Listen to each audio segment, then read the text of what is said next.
দেখি, আমরা 11তম দেখছি এবং বিভিন্ন সময় দেখতেছি স্যার। আমাদের কথা যে আমরা মাদকের পক্ষে না, আমরা চাচ্ছি যে মাদকের বিপক্ষে, কিন্তু এটা তো সিস্টেমেটিক করতে হবে। যারা সাধু সন্ন্যাসী, যারা ঘর বাড়ি ত্যাগ করেছে, তাদের জন্য কি স্যার? তাদের তো আমরা তো সংশোধন করবো, তারা আমাদের ইসলামের পথে দাওয়াত দেবো, শান্তির পথে দাওয়াত দেবো।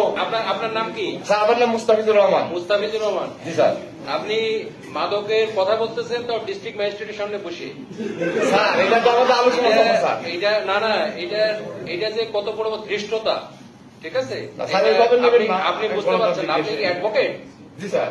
এটা গণতান্ত্রিক দেশে আপনি কিসের অ্যাডভোকেটই করছেন? স্যার আমি সিলেট ইউনিভার্সিটি থেকে পড়াশোনা করছি, আপনি জানেন না যে ডিস্ট্রিক্ট ম্যাজিস্ট্রেটের সামনে বসে আপনি একটা গুরুতর বিষয় কথা বলতেছেন? এইটুকু সেন্স তো আপনার নাই। হ্যাঁ,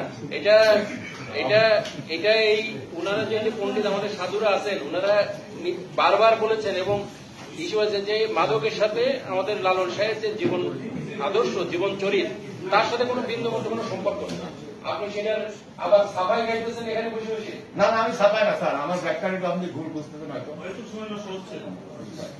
এই ধরনের কথা কার্যকর করুন, কঠিন অ্যাকশন দিব আপনি যে কোন না কেন, ঠিক আছে? আমাকে ছিলেন না না আপনি আসছেন, কিন্তু এই ধরনের কথা খবরদার ভুলে উচ্চারণ করবেন না। এটা করলে কঠিন অ্যাকশন নেব, তখন কিন্তু আমি ডিস্ট্রিক্ট ম্যাজিস্ট্রেটের স্বরূপের দিকে যাবো, ঠিক আছে?